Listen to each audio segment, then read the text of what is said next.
Estamos vivendo momentos muito bons. Agora nós somos uma igreja church. Agora nós somos church. Church, que nem diz o pastor Bartô, né? Church. Só não saiu chuchu, né? Mas ele tentou, se aproximou bem. Ponte Church, em Dayatuba. Glória a Deus. Então vamos para o nosso Tadel Church. Vamos para o nosso Tadel, para que a gente possa dar continuidade na nossa ministração. Estou percebendo a movimentação aí das camisetas. Que legal. Gostaram? Ficaram bonitas? Ficaram boas? Ficou show, né? Eu dei uma olhadinha prévia também. Ficou muito legal. Ainda não está church. Logo vai ficar. Na próxima leva, na próxima remessa, a gente já garante essa alteração. Lembrando que nós não precisamos ter desespero e correria para fazer essa migração. Temos um prazo aí, bom prazo. Nossa intenção, claro que nós vamos trabalhar para isso acontecer antes desses 5 anos, mas nós temos ao todo 5 anos para que a gente possa fazer toda a finalização e implementação desses projetos de gestão, dentre eles a questão da comunicação e mídia. Então tem um tempo aí, todo mundo pode ficar tranquilo, não precisamos nos jogar fora nada, não. A gente continua usando e gradativamente a gente vai caminhando para essa alteração de mudança de identidade visual. E, obviamente, tudo aquilo que nós temos hoje com a identidade visual que nós utilizávamos, nós migraremos para essa nova identidade visual. Isso envolve todos os nossos produtos, tudo aquilo que nós colocamos a nossa marca, né?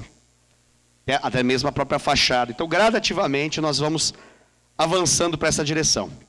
Tem muita coisa boa aí por vir, muita coisa abençoada. Nós estamos crescendo bastante nessa nossa capacidade de nos expressar melhor e queremos aprender cada vez mais a nos expressar melhor e comunicar o evangelho para o público dessa geração.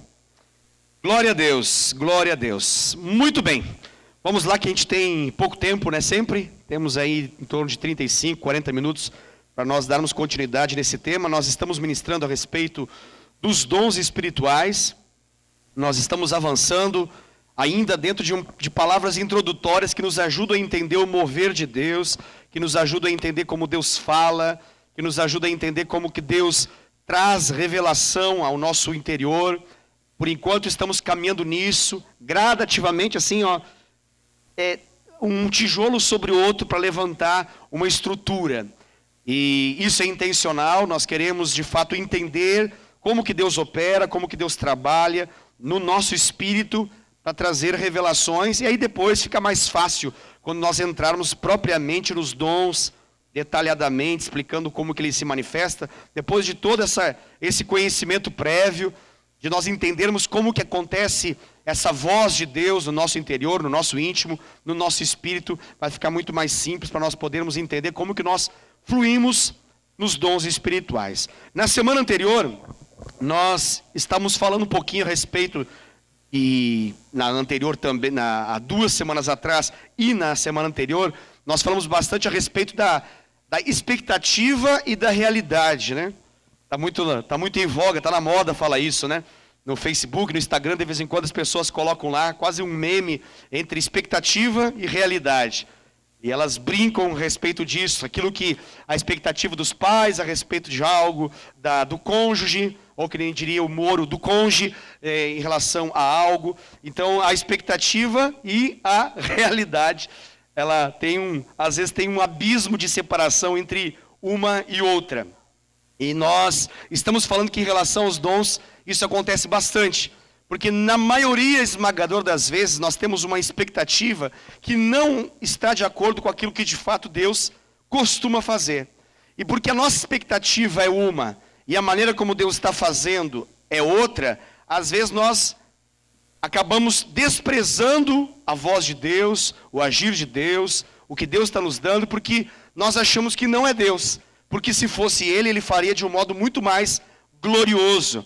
Nós demos exemplos em relação a isso, falamos a respeito da experiência de Naamã, que quase ficou sem ser curado, porque a expectativa dele em relação à cura e a manifestação do poder de Deus era muito espalhafatosa, era muito cheia de elementos que em nada aconteceu quando o profeta mandou o seu servo falar com ele e disse que ele deveria tomar banho, 7 mergulhos num riacho ali perto. Então ele esperava outra coisa e estava indo embora. Pela misericórdia de Deus, Deus usou um servo dele para poder cutucar ele e perguntar se Deus pedisse algo maior para ele, ele faria. E ele diz que certamente sim. Então por que não faz em algo menor, em algo mais simples? Isso nos dá uma ideia da maneira como Deus costuma agir. Nós temos falado quase como que uma máxima de que o resultado do mover de Deus, ele é sempre glorioso, ele é sempre poderoso, ele é algo assim retumbante, notável, algo que marca, que todos podem ver o resultado, mas o processo, nós percebemos na palavra e na história de que ele é simples. E nós precisamos entender esse modo simples de Deus se mover, de Deus fazer, de Deus falar. É fácil entender isso. Eu fico imaginando isso na perspectiva da relação de um pai para com um filho. Um pai fala com um filho de uma maneira que o filho possa entender. É uma coisa lógica isso. A gente não explica coisas profundas demais para uma criança. A gente fala com a criança coisas importantes para que ela possa saber, mas de uma maneira que ela consiga entender. Então, o resultado daquilo que nós falamos com as crianças é glorioso. Vai dar vida para elas, vai eliminar problemas para elas. Mas o processo da fala, a forma com que a gente comunica, é a mais simples possível. Por quê? Porque aquele que comunica, que é o Senhor, ele tem o interesse, não apenas dele falar, mas ele tem o interesse de ser compreendido. Isso é uma grande verdade quando se trata de comunicação. A gente tem falado isso, inclusive nesse final de semana, quando eu falei a respeito da comunicação visual, e quando eu falei a respeito da nossa nova identidade visual, nós mencionamos que nossa intenção com isso é comunicar mais. E a nossa comunicação ela é medida não no tanto que se fala, e não nas palavras bonitas com que se fala, mas na capacidade daquilo que se fala ser compreendido e obedecido e executado. Caso contrário, se não é nem compreendido nem executado, nós somos péssimos comunicadores. Então, se a gente entende isso, irmãos, o que dirá o nosso Deus? O nosso Senhor, Ele é o Senhor da comunicação. Ele é aquele que, de fato, com toda certeza, tem a capacidade de se comunicar de maneira perfeita conosco. Perfeita conosco. Agora, como que Ele vai fazer isso? Ele vai fazer isso de um modo simples. Ele não vai fazer isso de um modo que seja praticamente inacessível nós compreendermos que Ele está falando conosco. Então, nossa intenção por meio dessa ministração, nós estamos aqui ensinando a respeito desse tema tão importante, porque é um tema que trata da vida ministerial, e eu olho para vocês na perspectiva não apenas de irmãos em Cristo e de ovelhas, mas eu também olho para vocês na perspectiva de líderes, de influenciadores, de modelo para pessoas, de referencial para uma geração. Então eu não olho para vocês simplesmente na perspectiva de que vocês são minhas ovelhas como pastor, de que vocês são meus liderados, como eu sou líder de vocês, mas eu olho para vocês como gente que está ombreando comigo essa causa, ou seja, que está lado a lado comigo em prol de servir a Deus e de abençoar vidas. Amém, irmãos? Você concorda comigo? Nessa perspectiva, nós estamos aqui para sermos formados ministros de Deus. E como sermos formados ministros de Deus, nós precisamos falar a respeito de algumas ferramentas. Dentre elas, acredito que a mais importante é essa que a gente está falando agora, a respeito dos dons espirituais. E nós mencionamos a respeito dessas expectativas, e em relação ao espetacular, que nós costumamos pensar que é, e nós temos dito assim de forma bem enfática que não é assim. Não é assim. É simples. Costuma ser muito simples. Tem momentos específicos, ocasiões, em que Deus faz a coisa e o processo é de um modo assim, assombrosamente maravilhoso. Mas é muito mais raro do que a gente imagina. Frequentemente Deus fala conosco. Eu digo, na verdade, que diariamente Deus fala conosco. Eu vou ser um pouco mais claro ainda. Eu acho que a cada hora Deus fala conosco. Eu tenho uma suspeita que, na verdade, Deus fala sempre conosco. Até dormindo Ele fala conosco. Só que nós temos uma dificuldade de interpretá-lo. Nós temos uma dificuldade de entender que Ele fala e de que Ele fala conosco. Existem barreiras, fruto da nossa carne, fruto da nossa experiência pessoal, que nos levam a suspeitar de que Deus possa falar conosco. E uma dessas barreiras, eu acredito que uma das grandes barreiras, até mesmo está em função da nossa realidade de pecado. Porque nós costumamos a associar essa realidade de que todas as coisas que nós já fizemos na vida são levadas em consideração por Deus para que Ele não fale conosco.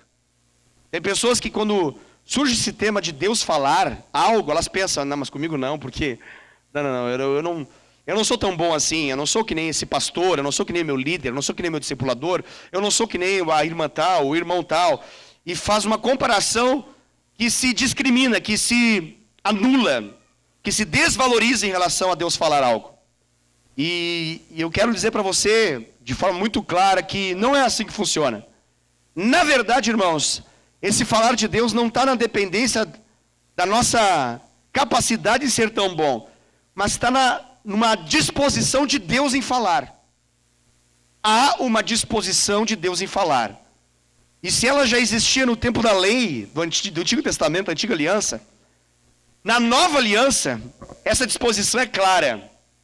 Deus não age conosco em função dos nossos acertos ou erros. Deus age conosco em função da sua graça. Da sua graça que decidiu nos alcançar. E uma das coisas mais maravilhosas que eu costumo pensar, e eu sou um aprendiz disso tudo, eu não me coloco aqui como um mestre, no sentido de alguém que já tenha a expertise, o know-how, a capacidade de conhecer tudo a respeito disso. Muito pelo contrário, estou ainda engatinhando em muitas coisas dessas que eu estou mencionando para você. Julgo ter alguma experiência, claro, mas não toda. Eu digo para você que uma das coisas mais maravilhosas que me faz pensar em relação ao falar de Deus é saber que sim, eu já ouvi Deus. E eu garanto para você que você sim, também já ouviu Deus. Todos vocês. Absolutamente todos vocês. Nós temos falado desde o primeiro dia aqui, que o Espírito Santo quando fala, ele fala algo que faz com que Jesus seja ainda mais Senhor sobre a nossa vida. A Bíblia fala em relação aos dons, e nós já falamos sobre isso. O apóstolo Paulo, antes de entrar nos dons espirituais de forma mais específica, ele menciona claramente que o Espírito Santo, tudo que ele fala em relação a colocar Jesus como Senhor da nossa vida. Todo falar do Espírito Santo é em função de estabelecer o senhorio de Cristo. Agora ficou bom, obrigado, Rubens. Então, e ali deixa ainda claro, não há como o Espírito Santo falar algo contrário ao senhorio de Jesus. Tudo que ele fala em prol de estabelecer o senhorio de Cristo na nossa vida. E isso já teve um pontapé inicial na vida de todos nós aqui. Qual foi o pontapé inicial na vida de todos nós aqui?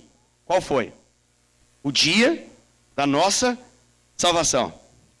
Porque a Bíblia fala que ninguém pode reconhecer Jesus Cristo como Senhor, se não for por obra, por intermédio da voz, do falar do Espírito Santo. Quem aqui já declarou Jesus como Senhor da sua vida? Olha que coisa maravilhosa. Todos aqui já declararam Jesus como Senhor da sua vida. Isso é maravilhoso. Quem você ouviu para poder declarar Jesus como Senhor da sua vida?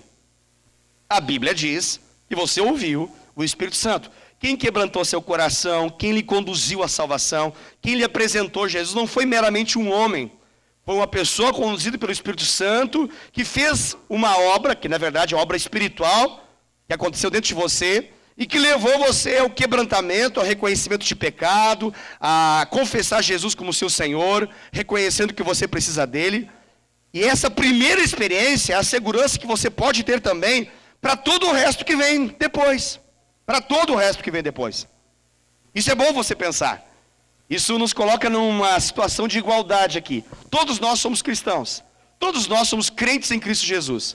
Todos nós já ouvimos o Senhor. E se já ouvimos o Senhor, nós sabemos que Ele fala. E se nós sabemos que Ele fala, Ele é o mesmo ontem. É o mesmo hoje. e o será para sempre. Amém? É isso que o autor de Hebreus diz. O mesmo ontem, hoje e será assim para sempre. Ele é o mesmo Deus que já falou no passado, é o mesmo Deus que pode falar agora com você. É o mesmo Deus que continuará a falar daqui a 1 hora, e daqui a uma outra hora, daqui mais uma outra hora. É o Deus que fala continuamente. Amém, queridos?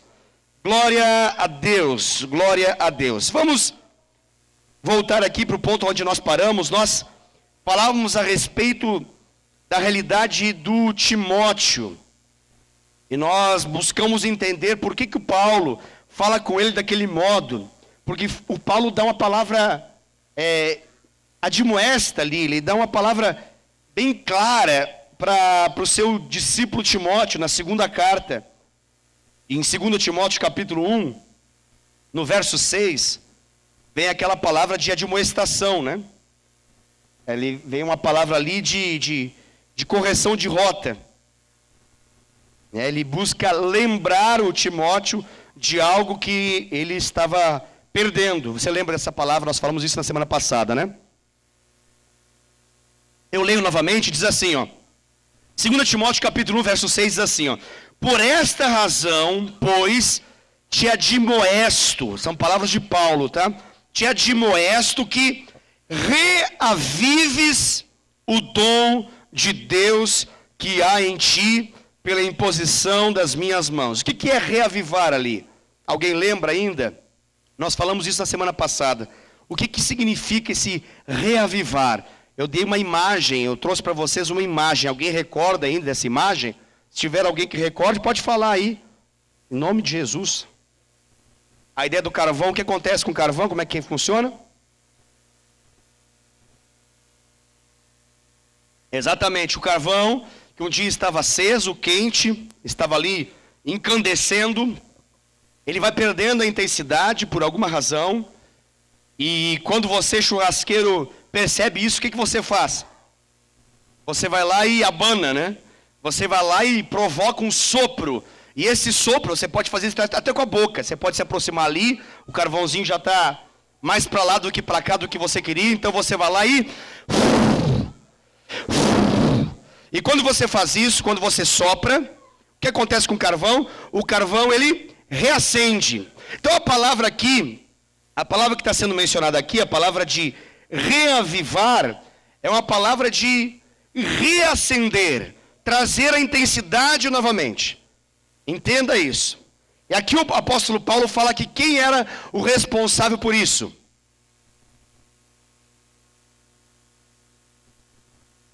Era Deus? Deus deveria fazer isso? Não, era a própria pessoa, né? O próprio Timóteo. Ele falou, você faz isso. Lembra que a gente falou que quem botou para dormir é responsável por acordar? Lembra daquela piadinha que eu falei já 2 vezes? Não vou falar a terceira não, né? Senão perde a graça. Lembra disso, né? Então, quem botou para dormir é responsável por acordar. Não foi Deus que colocou para dormir, então quem acorda é quem botou ali para dormir. Se ele botou para dormir, ele mesmo vai acordar. Essa realidade na vida dele. Deus fala então por meio do apóstolo Paulo, ó, reavive o dom de Deus que há em ti, pela imposição das minhas mãos. E a gente fica se perguntando, o que aconteceu para que esse dom dormisse? O que levou esse dom a adormecer na vida dele? O que você acha que é? Nós já falamos semana passada, aquele negócio de professor para poder ver se a turma está entendendo alguma coisa, sabe? Medo. Alguém falou medo? Quem falou medo? Adriel, parabéns, Adriel. Por que falou medo? Porque o versículo seguinte fala sobre isso. Então o próprio versículo, a Bíblia se explica sempre. Então nós lemos no versículo 7 uma palavrinha inicial ali do versículo 7, que é a palavra porquê.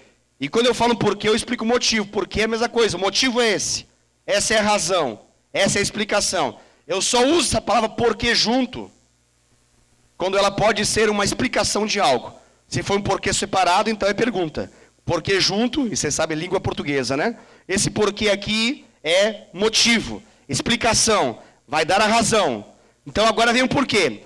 Ele explicou que o dom estava adormecido, ele disse para o Timóteo, Timóteo, essa responsabilidade é sua, e agora ele vai explicar o porquê. Ele fala, porque Deus não nos tem dado espírito de covardia. Covardia, por que ele falaria isso? Qual razão ele chamaria o Timóteo de alguém que está vivendo debaixo de uma realidade, de um espírito de covarde? senão pelo próprio fato de que é isso que ele está vivendo. E aí ele fala, mas nós temos recebido um outro espírito, e esse espírito é um espírito de poder. A palavra aqui, poder, é aquela palavra poderosa, né? Aquela que faz arrebentar uma montanha e você ir avançando conforme vai explodindo, e você vai abrindo um caminho no meio da montanha e passa um túnel por dentro. Como é que você faz isso? Você usa qual explosivo para você poder fazer isso? Qual é o nome dele? Dinamite. A palavra dinamite é uma palavra que tem uma origem. E a palavra que origina, a palavra dinamite vem de dínamo. E a palavra dínamo é uma derivação da palavra original grega dynamis, ou, como alguns dizem, dunamis, que é a palavra que está ali. Se você quiser saber a palavra que está aqui, é Deus tem nos dado um espírito de dynamis. Deus tem nos dado um espírito de dynamis, de dunamis. O que significa isso? Deus tem nos dado um espírito que é capaz de fazer uma explosão. Assim como uma montanha pode ser removida de lugar, e aí Jesus falou o que pode remover essa montanha de lugar. Eu posso, como um explodidor de algo, eu posso estrategicamente posicionar uma dinamite. Ela tem tamanho pífio na comparação com o tamanho da montanha. É pequenininho. Mas aquela coisa pequenininha tem a possibilidade de fazer uma explosão tão grande que pode abrir caminho numa montanha. Ou dependendo do quanto de dinamite envolvido, eu posso acabar com a montanha inteira e jogá-la ao chão. Ou jogá-la ao mar. Aí Jesus fala que nos basta fé do tamanho de um grãozinho de mostarda. E nós poderemos dizer para uma montanha, montanha, lança-se no mar, e ela vai ter que se lançar no mar. Do que ele está falando? Está falando de poder. Ali é fé, óbvio, mas nós vamos aprender isso, né? Como liberar esse poder. Aqui ele está dizendo, vocês receberam um espírito de poder. Não só poder, mas também de amor. E ali ele menciona a palavra que dá a ideia de estabilidade, de controle, ou melhor, de autocontrole e também de moderação. Eu gosto dessa moderação ali. Porque isso faz todo sentido. É o que gera equilíbrio. É o que dá o tempero exato. Que não destempera as coisas. Porque só o amor poderia nos levar para um caminho não muito produtivo. Só o poder poderia nos levar para um outro caminho também não tão produtivo. E aí o Senhor se encarrega de colocar ali algo que modera isso tudo. É um moderador dessa realidade que nos faça completamente efetivos nas mãos de Deus. E ali ele menciona que esse é o espírito que ele tem nos dado. Mas ele diz ali qual que é o problema em relação à vida de Timóteo não está sendo tão efetiva. Ele está dizendo basicamente que Timóteo ali sofre de uma realidade na vida dele. Nós estamos escolhendo, o Adriel nos ajudou aqui a relembrar, nós escolhemos tirar a palavra covarde, porque a gente não gosta da palavra, deixa ela de lado. Falar uma palavra mais simpática, que a gente está mais afeiçoado com ela, que é a palavra medo. Tá? Então a gente está dizendo aqui que a realidade da nossa covardia, ou melhor, tira essa palavra, né? Não é boa. Do nosso medo, está ligada a alguma coisa. Eu perguntei na semana passada, medo do quê? Medo do quê? Medo de acertar? Alguém tem medo de acertar? Não, que medo que eu tenho de acertar e dar tudo certo. O medo está sempre ligado a não dar certo. O medo está na ideia de que vá que eu dei uma bola fora, né? Vá que eu acho que é Deus e não era. Vá que, né? Aí entra a vaca, né? Vá que alguma coisa aconteça. Então nós dissemos semana passada, no finalzinho, de que existe um segredo aí nisso tudo que nós precisamos aprender a caminhar. E basicamente nós mencionamos keep calm. Que a ideia é fique calmo, fica tranquilo e vá com calma, vá progredindo gradativamente nessa escola do Espírito. Não se atemorize tanto, não se acovarde tanto, mas vá aprendendo a ganhar terreno naquilo que Deus quer te dar. Nós fizemos também na semana passada demos um exemplo aqui a respeito de como fazer isso, e nós citamos a aproximação de namoro como um bom exemplo para isso. Alguém lembra ainda ou não? Lembra ou não lembra? 3 balançaram a cabeça, 4 acenaram, o resto não lembra, então eu repito, porque o resto não lembra. O que acontece? Como é que se aproxima, como é que se deveria se aproximar alguém que acha que vai dar certo um relacionamento afetivo, de namoro? Como é que você faz? O que você acha que deve fazer? Esqueceram? Você vai gradativamente, você vai dar um passo, né? Sente como que foi a receptividade, o quão assertivo foi. E você percebe que está tendo reciprocidade de algum modo, você dá mais um passo. Normalmente tem pessoas que se frustram muito nessa área, por quê? Porque elas não conseguem perceber os sinais. Certo? E não perceber sinais é um problema, né? Você não perceber os sinais do tempo faz com que você erre a roupa que você usa, você está em desacordo com a realidade que está acontecendo. E estar em desacordo com essa realidade é um problema, porque pode fazer você interpretar que vai dar certo, quando na verdade não vai dar. Então, assim como talvez se eduque uma geração de homens e mulheres a aprender a se relacionar um com o outro, para evitar frustração, para evitar quebrar a cara, para evitar feridas. Então, é um caminho que você vai avançando passo a passo, percebendo naquilo que vai dando certo, até que de fato dê certo. Agora, caso você perceba que não tem nada a ver, o que você faz? Do mesmo modo que você deu os passos, você retrocede. E, amém, glória a Deus, e assim você não se expõe. Assim não há uma exposição desnecessária naquela realidade. A mesma realidade podemos explicar em relação aos dons espirituais. Você vai percebendo algumas coisas. Você vai tateando realidades e percebendo se é por aí o caminho.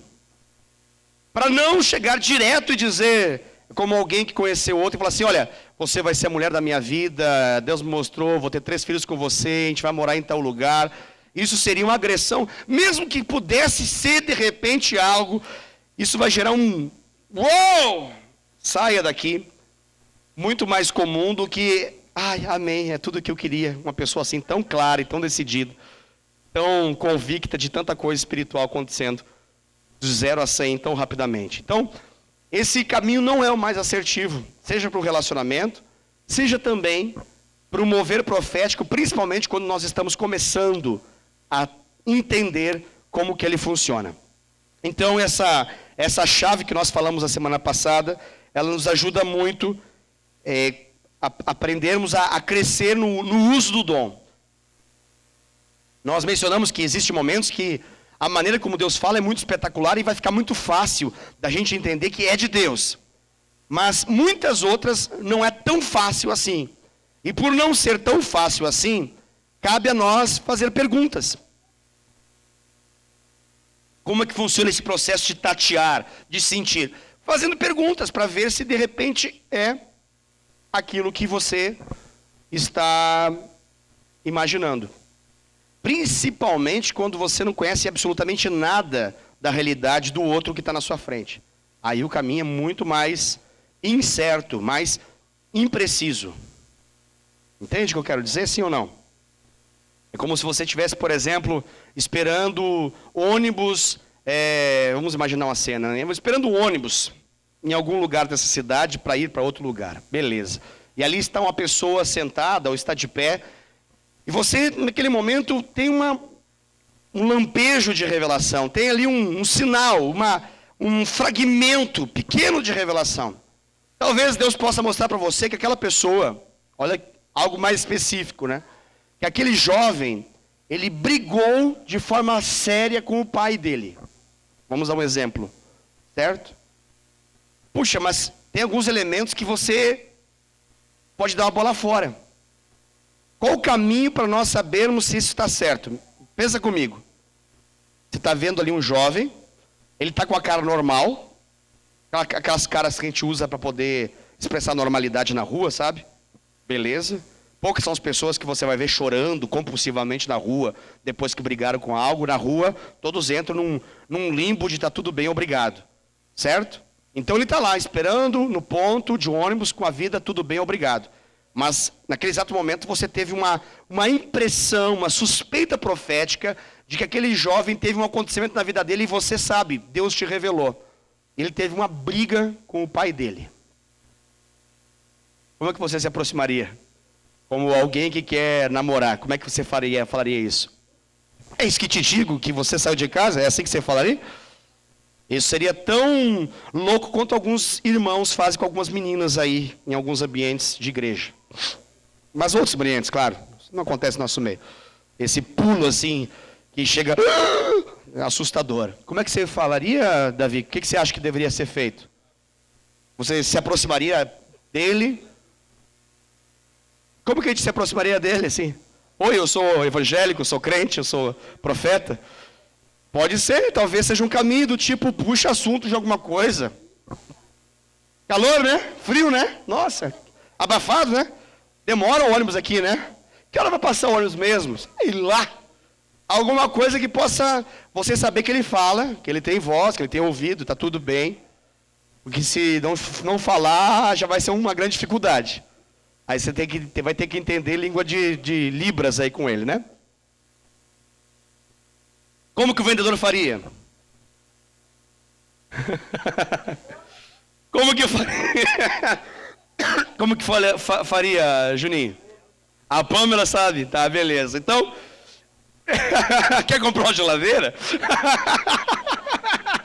Geladinho? Oi, tudo bem? Quer comprar um geladinho? Não quer ir de Uber? Uber tá mais rápido, hein? Tá meio parecido o preço. Boa. Não sei, o modo pode ser um modo muito seu, muito específico. Como você faz para poder conversar com qualquer pessoa? Mas, diante desse momento inicial, você conseguiu falar algo, beleza. Você vai ter que entrar nessa história. Como que você acha que deveria ser feito isso? Vou fazer uma pergunta básica. Será que ele tem pai? Você não acha uma boa pergunta? Imagina você falar para uma pessoa que Deus te disse que ele saiu de casa e teve uma briga muito forte com o pai. Ele fala assim, meu pai já morreu há 10 anos atrás. Parece aquelas revelações de assim, no geral, ele fala assim, eu te vejo casado com a pessoa.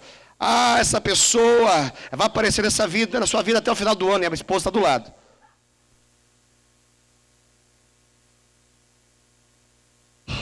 Dá ruim, aí dá ruim, não dá? Então um caminho básico de algum modo, perguntar algo a você. Você é daqui de Indaiatuba? Eu sou daqui de Indaiatuba. Legal, você mora com seus pais? Vamos pensar assim, vamos pensar de forma natural, tá? No primeiro momento, de modo natural, porque a gente quer investigar para saber se é. Tá dando para entender? Para saber se é. Vamos imaginar que ele fale, sim, eu moro com os meus pais. Não moro só com meu pai. Não moro só com a minha mãe. Eu moro com os meus pais. Opa, tem pai. E nessa hora, o que você está fazendo? Você e o Espírito Santo, você está ali, ó. Mais Deus, mais Deus, mais Deus. Deixa mais claro. Não quero errar, não quero passar vergonha. Jesus, ajuda. Deixa o ônibus não tem problema que a gente entra sendo do lado, daí ainda dá. Mas a grande questão e agora, como é que vamos avançar para esse assunto? Já sabemos que ele tem paz. Talvez a gente possa entrar de uma maneira um pouco mais invasiva. Que legal! E vocês se dão bem lá na sua casa? Como é que é o relacionamento da sua casa lá? É legal? Possivelmente ele vai achar invasivo, óbvio. A pessoa está ali há 3 minutos falando a respeito de sol, Uber, Indaiatuba, família, e agora vem uma pergunta assim, você se dá bem na sua casa é legal? Mas esse momento é um momento que vai ser decisivo. Porque se ele falar assim, nossa, minha casa é um céu, o que você faz? Que legal. Puxa, que legal. É tão bom, né? É tão bom ter família boa, né? Nossa, amém, tchau, acabou. Convida para a igreja, está de boa. E aí você fica assim, tem que aprender mais a respeito do ouvir a Deus. Mas amém. Vou sair dali, vou me jogar na frente do próximo ônibus, porque eu não consegui ouvir Deus direito? Não. Eu estou na escola do Espírito, estou aprendendo. Mas pode ser que essa pergunta feita e a resposta dele seja uma resposta meio para fugir. Sim. Pode ser que ele fala. Pode ser que ele fale. Aí ele pode falar assim, olha só, mas aí seria certeiro, quase certeiro. Quase certeiro. Você fala assim, olha, vamos imaginar a situação. Fala, mais ou menos, lá em casa não é mais ou menos. Mais ou menos, por quê? Lá tem muita briga. Aí surge a dúvida, tem muita briga. Se eu falo direto, Deus me disse que você saiu de casa, brigado com seu pai, eu posso errar, porque ele pode ter brigado com a mãe também. Confere, porque tem mãe e pai. Nesse intervalo de tempo eu estou ali, Deus me mostra esse negócio, não quero errar, é para a tua glória esse negócio, esse menino vai ter uma revelação de Deus aqui nesse momento. Ele vai saber que Deus se importa com ele, que Deus é real, que Deus fala, que Deus quer dizer algo para ele, que Deus está interessado na vida dele. Esse momento é muito importante, eu não quero tornar esse momento um erro, para ele achar que eu estou assim, dando tiroteio a esmo. Eu vou chegar no momento que eu vou dizer para ele que Deus me falou. Mas é esse momento que a coisa vai avançando. Talvez possa acontecer que no meio dessa sua oração, Deus possa dizer algo para você. Algo mais específico. Normalmente acontece assim. Porque quando você avança na direção daquilo que Deus te dá, Deus se encarrega de dar mais aquilo que Ele começou a dar. Quando você reage à ação de Deus, Deus reage à sua reação para com Deus. Você consegue entender o que eu quero dizer? Então, pelo simples fato de você se expor a esse ridículo, de estar falando com uma pessoa que você não conhece, em prol de uma suspeita profética de que esse cara saiu de casa brigado com o pai, e Deus vai fazer algo na vida dele, e você vai apresentar Jesus ao final, isso é glorioso demais para Deus. Deus está alegre com essa sua ênfase, e agora Ele vai falar, eu tenho certeza, Ele vai falar algo. Talvez Ele possa falar assim para você, Ele pode dizer algo como, ele briga com a mãe também, mas é diferente, porque com a mãe, ele costuma sempre brigar, e isso não traz insatisfação no coração dele, ele não se entristece tanto, porque é comum ele brigar com a mãe dele. Agora a briga de hoje foi com o pai, e essa deixou ele arrasado. Aí você já está mais crente do que você costuma ser, porque agora você tem uma revelação maior. Dá para investigar mais um pouco? Talvez. Se você quiser, dá para investigar um pouquinho mais, você mesmo. Mas vocês costumam brigar muito? Você briga bastante com seus pais? Talvez ele vai dar essa própria resposta. Agora, se você perceber que, chegamos aqui a um momento chave, esse é o momento. E você pode fazer isso de vários modos. É aqui que se diferencia a escola, como eu disse, a escola pentecostal, e quando eu falo escola pentecostal não é uma escola teológica, que se ensina como se mover nos dons proféticos, não, é uma maneira que as pessoas de tanto ouvir saem reproduzindo, e aí entra toda uma performance de como liberar aquilo que Deus nos falou. Precisa? Não, porque aquele cara não é crente. Se você faz isso para nós aqui, nós chapamos o coco junto. Alguém dele aqui eu já dou também, eita, glória. Já pega na mesma unção. Mas ele não, ele é um menino que está na rua. Está na rua. Ele vai assustar. Se fizer qualquer coisa mais palhafatosa, ele vai assustar. Mas o que Deus quer falar? Ele pode até falar, eita. Pode sair correndo, pode se assustar, achar que é briga. Dependendo do que você fala. Então, como fazer isso acontecer? Faça de um modo amoroso, moderado e poderoso. Amém? Como a gente acabou de dizer. Qual que é o poder do negócio? O poder não está na maneira como você vai executar o mistério. O poder está naquilo que Deus te revelou. Isso é o mais poderoso. O que é o amoroso? É você conseguir demonstrar a melhor performance, não é a coreografia que você vai fazer diante dele. A melhor performance é a capacidade que você tem de demonstrar o amor de Deus para com ele. E por que moderado? Moderado para que ele não se assuste, para que ele não saia correndo, para que você não perca na hora que ia dar o bote, na hora que ia pegar, fisgar, o peixe sai. Não dá, é uma coisa triste demais quando isso acontece. Está tudo preparado, fisgou, é agora. Então esse momento é o momento de você dizer a coisa mais linda, mais especial, mais específica que você poderia falar de toda essa conversa, que é chegar para ele assim: querido, deixa eu te falar uma coisa. Do jeito mesmo, com as suas palavras, mas vou falar do jeito que eu poderia falar lá. Eu estava aqui, quando eu cheguei aqui, Deus me mostrou a sua história. Um pedacinho dela. Deus me mostrou você brigando com seu pai, hoje, antes de sair de casa. Nesse exato momento, a maior confirmação vai ser a cara do sujeito. Ele vai demonstrar para você o quão real é isso. Ele vai.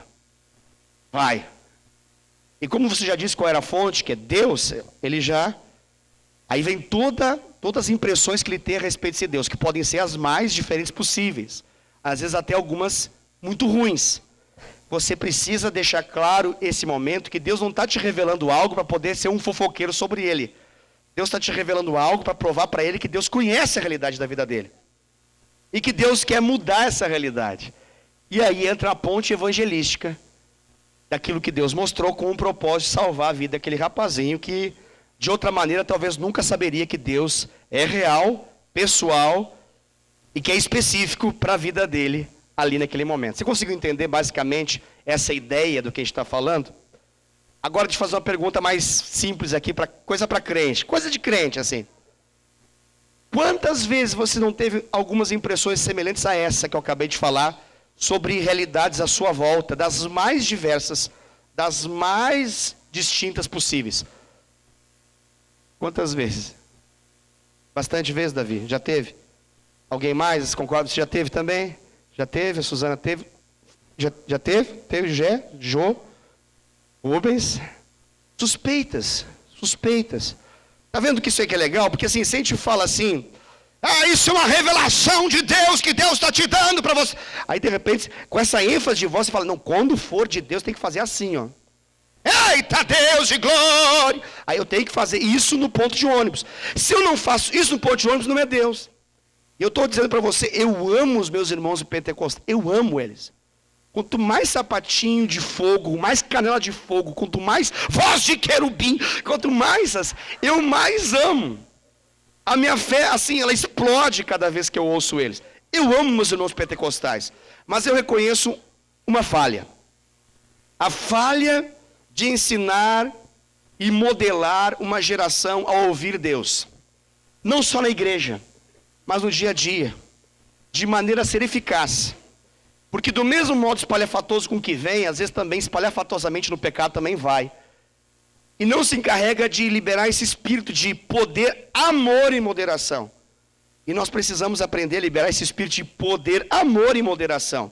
E é por isso que nós estamos enfatizando isso. Eu não estou falando isso para poder falar mal dos meus amados irmãos pentecostais. Eu amo eles e me entendo como também um pentecostal. Eu estou falando que às vezes, de tanto ouvirmos testemunhos que as pessoas só contam o milagre final...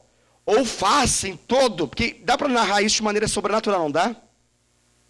Irmão, conta testemunho de que Deus fez no ponto de ônibus. Irmãos, a paz do Senhor, quero agradecer a Deus aqui pela oportunidade, pastor tal. Glória a Deus, quero saudar a igreja na base do Senhor Jesus. Amém, glória a Deus. Estava eu nas ruas de Indaiatuba. Oh Deus, glória, aleluias. E de repente, quando eu cheguei no ponto de ônibus, um anjo medindo mais ou menos 2,5 metros, apareceu na minha frente e disse: filho.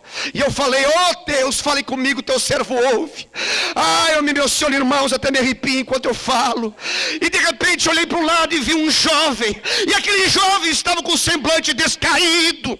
Eu me aproximei, marchando na direção dele. Olhei na sua direção, ele olhou na minha. E naquela hora, eu fui tomado pela glória de Deus. E eu disse: Deus está nesse lugar. Ele falou: aleluia. Ele falou aleluia. O que acontece? Esse testemunho todo narra a mesma coisa. Mas se eu faço desse modo, você vai dando glória, glória, glória, glória, e vai pensando: meu Deus, hein? Meu Deus. Eu nunca vou viver um negócio desse. Ele viu o anjo, eu não vi anjo. Ele foi tomado pelo... Eu não fui tomado, eu só tive uma impressão. Foi uma suspeitazinha assim, ó. Mas foi inha. Está entendendo o que eu quero dizer?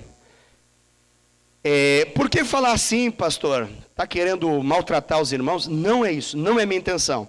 Pode ser engraçado, obviamente, tudo que eu acabei de fazer. E eu não estou aqui para debochar dos irmãos, não é isso. Eu só quero para você entender as diferenças. Porque nós estamos acostumados a... Alguém dá um testemunho, aí vem um testemunho e as pessoas se encarregam, que nem eu falei semana passada, de enfeitar o pavão. O pavão já é enfeitado, eles vão enfeitar mais, entende? Então deixa o pavão ao normal, ele vai abrir as asas e fica, meu Deus, que coisa linda. Não precisa ficar enfeitando ele. Muitos testemunhos são muito enfeitados, muitos testemunhos são assim. E por serem muito enfeitados, dá uma ideia de que quando tiver que dar o meu testemunho, eu não posso dizer que eu tive uma impressão, sendo que a Bíblia fala que Paulo teve impressão, que Pedro teve impressão, que Ágabo teve impressão. Não diz assim, Deus falou com Ágabo, não. Ágabo sentiu que ia acontecer tal coisa. Paulo sentiu, irmão. Sabe o que é sentir? É sentir. É uma sentidela, assim, é uma sintoniazinha assim que a gente sintonia. Senti algo aqui, hein? Tem alguma coisinha aqui. E deu. E era Deus. Na Bíblia era Deus. Mas foi só uma suspeita. Amém? Eu acho, na minha impressão, que isso é mais producente do que simplesmente nós mergulharmos numa maneira tão poderosa, tão mística, de como que é o processo, sendo que eu de novo repito, o processo ele é simples. O processo é simples. O processo ele é simples. O efeito ele é glorioso, mas o processo ele é simples. A Bíblia tem um versículo que me deixa interessado nesse negócio, em 1 Coríntios 14, 12. 1 Coríntios capítulo 14, versículo 12, fala a respeito de um progresso lá. E esse progresso me chama a atenção. Lá diz assim, assim também vós, visto que desejais dons espirituais, procurai progredir. Procurai progredir para a edificação da igreja. Legal isso, hein? Vamos de novo aqui, olha só. Assim também vós, visto que desejais dons espirituais, procurai progredir para a edificação da igreja. Parece-me que o apóstolo Paulo aqui está falando o seguinte, olha, a gente recebeu algo de Deus. Sim, nós recebemos algo de Deus. Mas, uma vez que nós recebemos esse algo de Deus, cabe a nós progredir com a finalidade de que a igreja seja edificada. Com a finalidade de que Cristo seja glorificado. Essa é a finalidade. Então a finalidade não é que eu me dê bem nesse negócio. A finalidade não é que eu possa falar, nossa, que homem de Deus, hein? Porque tem testemunho que a gente fala assim, meu Deus, que homem de Deus, hein? E a gente não fala glória, glória, glória a Deus. Ou que nem diria o nosso amado irmão, glória a Deus, né? Não tem isso. Porque fica tão no homem, mas que coisa maravilhosa, espetacular, que performance, que incrível. E talvez no final de glória a Deus. Mas o cara é bom. E cara bom esse. E a glória de Deus dá lugar à glória do homem. Em função do uso do dom, que é o que mais acontece. E é o que mais frustra as pessoas. Porque elas enchem o balãozinho, a bexiga do homem. E quando por alguma eventualidade vem um espinho e fura, a gente fica, meu Deus, ai que triste, eu confiava nele. Nossa, que ministério poderoso.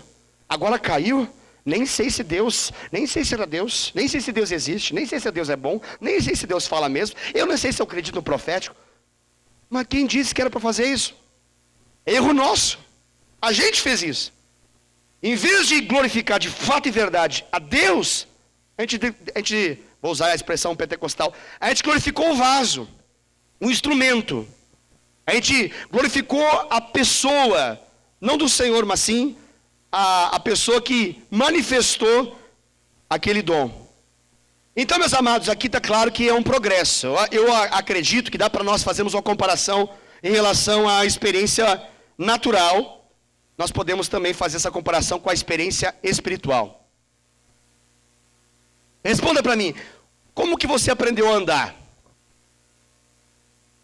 Como é que foi aprender? Fez um curso no Senai?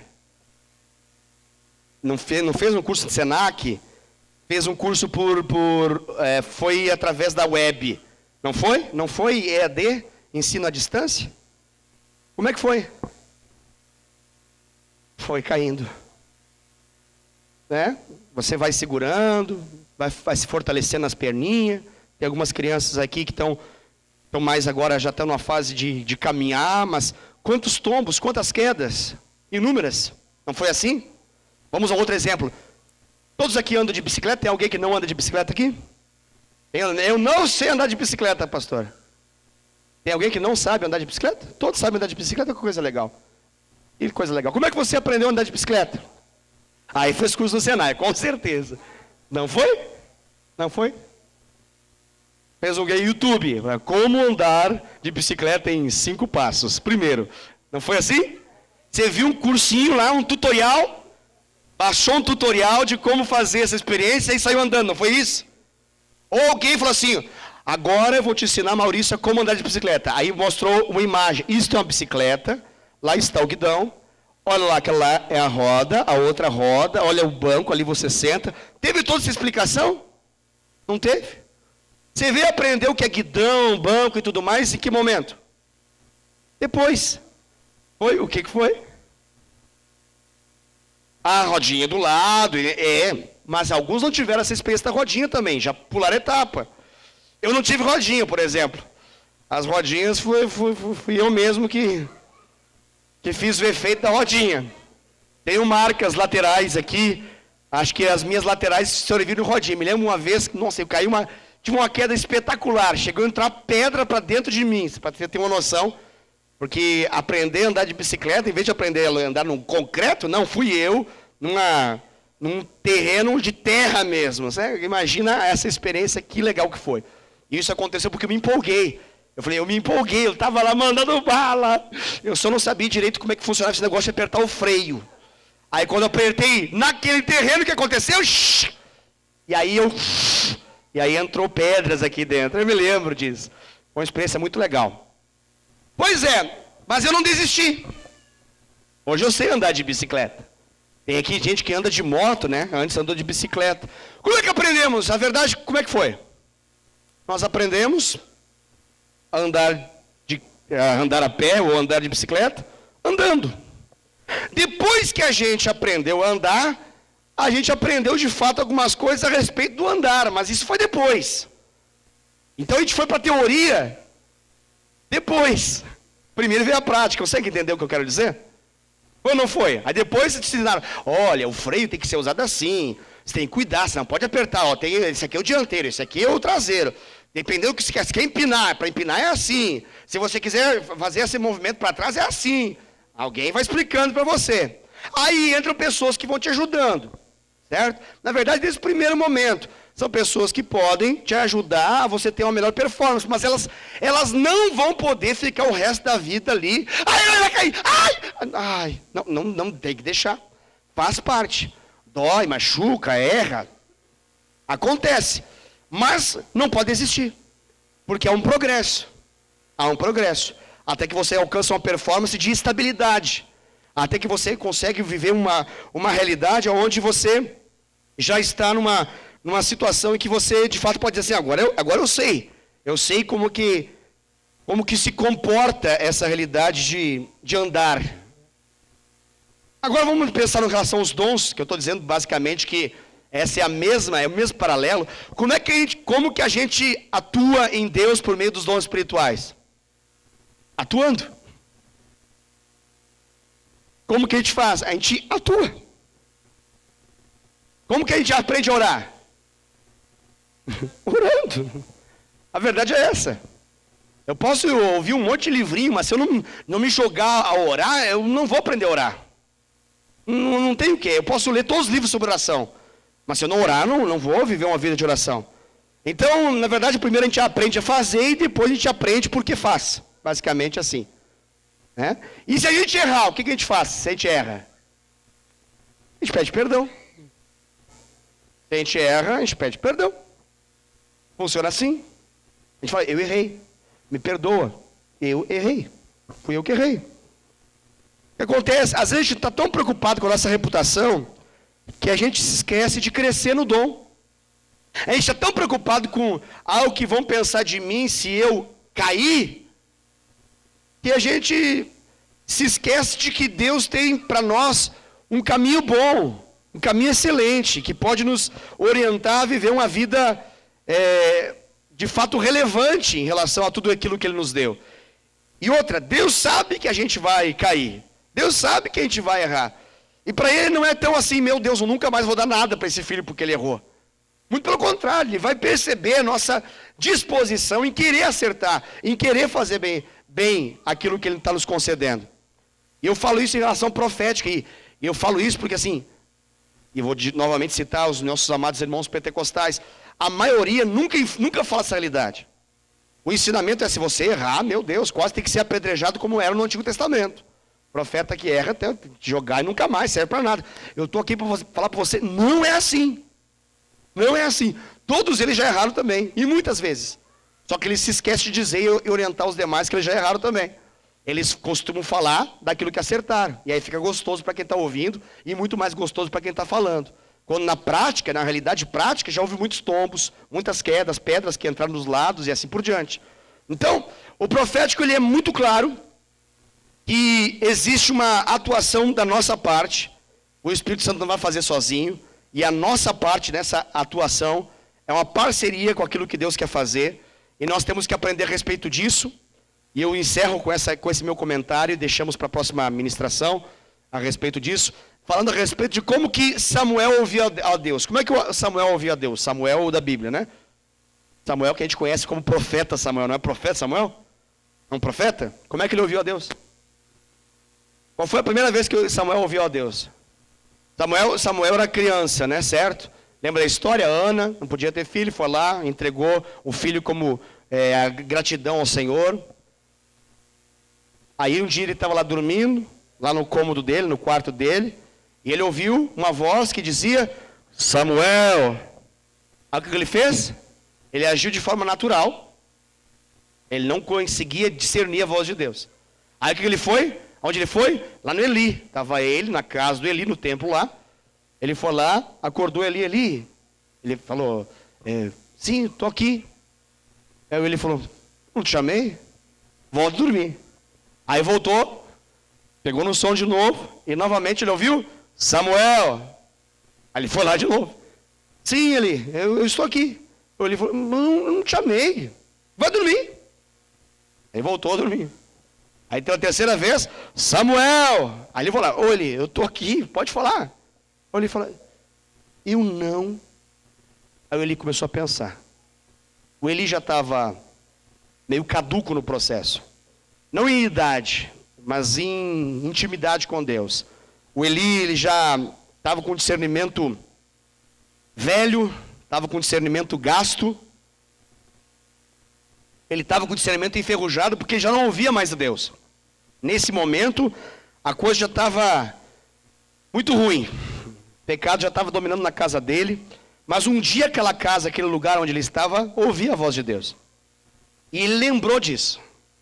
E ele lembrou a respeito das primeiras suspeitas proféticas que ele teve.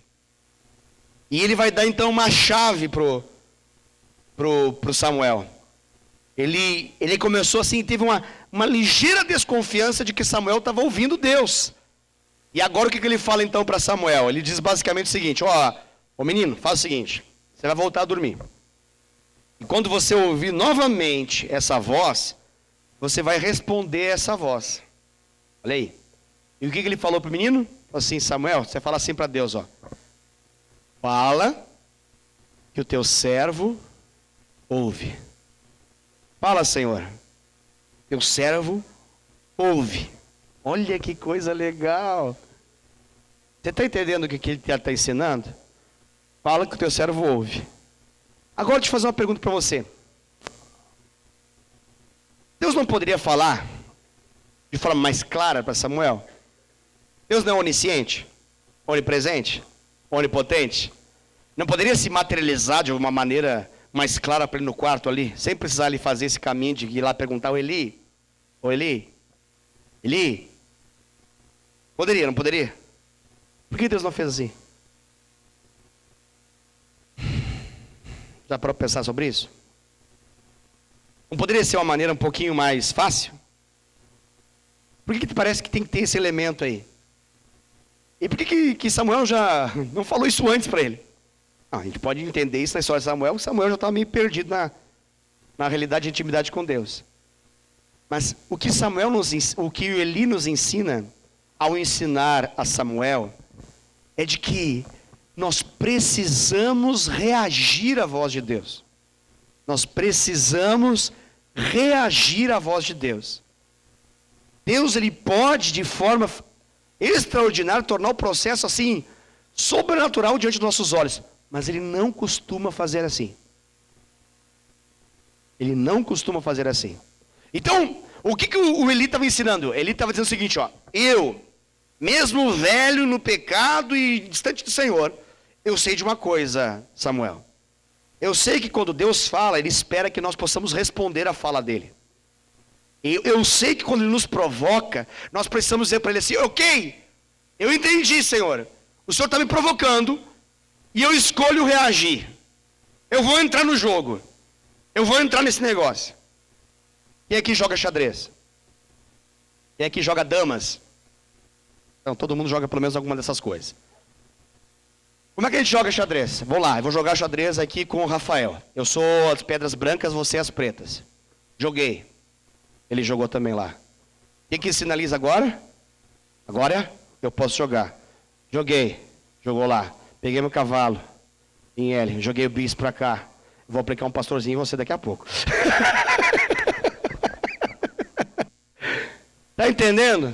Vamos de novo. Vê se você está entendendo o que eu estou falando. Eu sou aqui Deus e Ele é servo. Ele é profeta do Senhor. Joguei. Aí. Quando Ele joga de lá, Ele está dizendo para mim, pode vir. Eu quero mais. Ah, Ele quer mais. Ah, Ele está reagindo. Hein? Ele quer mais. Ele quer... Você está entendendo? Ah, eu não sei se esse negócio de xadrez, me explica com damas. Eu só sei com damas. Se for com damas, eu entendo. Beleza, vamos com damas então. Beleza, joguei. Vai lá, joga comigo. Quem vai jogar comigo? Jogou também? Beleza. Beleza, isso. Ó, peguei você. Tá aí? Beleza, tranquilo. Mas qual que é o princípio que está operando aqui? O princípio é, quando Deus, Ele fala, Ele espera que você possa reagir. O próximo passo dele só virá depois que você reagir. Ele poderia dizer, Samuel, e o menino falando Eli, ele fala assim, sou eu, Samuel, não é o Eli, errou! E aí começar a falar com Samuel. Ele poderia fazer isso, não poderia falar isso? Poderia ser engraçado, pelo menos, né? Mas ele não fez isso. Ele falou Samuel. E ele ficou lá no Samuel, ele só ficou aqui, Samuel, ó. Ele está dizendo, já joguei. Samuel, eu já joguei. Samuel, eu já joguei. Quando ele fala assim, fala, Senhor, que teu servo ouve, ele jogou. E aí o que Deus diz? E então veio a palavra do Senhor a Samuel. Está lá na Bíblia esse negócio. Não é fantástico isso? A Bíblia fala assim, e veio a ele a palavra do Senhor. Mas ela tinha vindo primeiro. Quando Deus falou, Samuel. Mas agora a palavra do Senhor, a expressão do poder, ela passou a acontecer na medida que ele falou, Senhor, eu estou entendendo que o Senhor quer falar algo comigo. Eu não estou entendendo tudo esse negócio, mas eu entrei no jogo. Vamos lá. Deu para entender? Bora lá. Fala mais. Volta o negócio, o menino no ponto. Cheguei. E Deus avisou alguma coisa. O que eu faço agora? Eu preciso dizer para Deus, Deus, eu estou disposto. Eu posso quebrar a cara, eu posso sair envergonhado, eu posso não entender direito, eu posso tudo isso. Mas, Senhor, eu vou reagir a esse negócio. Eu quero mais. Fala, Senhor. Fala que teu servo ouve. Eu estou disposto a ouvir a tua voz. Eu estou fazendo um movimento de confiança. Eu estou fazendo um movimento de fé. Certo de que o Senhor vai falar mais. Aí vem a especificação lá. Ele briga sempre com a mãe dele. Mas hoje ele brigou com o pai e isso deixou ele perdido. Porque com a mãe ele tem um relacionamento de briga há muito tempo. Mas ele nunca esperava ter brigado desse modo como brigou. E sair de casa com esse clima que ele saiu. fala isso para ele. E fala para ele que eu sei dessa realidade. Eu conheço a vida dele. E eu posso consertar não apenas isso, mas eu posso me tornar senhor sobre a vida dele. Uou! Tudo isso acontece depois que eu falo, ok, Senhor, estou entendendo, o Senhor está me provocando. Eu vou reagir. E aí vai. E aí vai. E aí vai. Você consegue entender isso? Está mais fácil de sintonizar essa realidade do falar de Deus, dessa interação que Deus espera da gente? Amém, queridos? Glória a Deus. Então, se está bom por hoje, vamos finalizar, vamos ficar de pé, nós vamos terminar o nosso Tadel.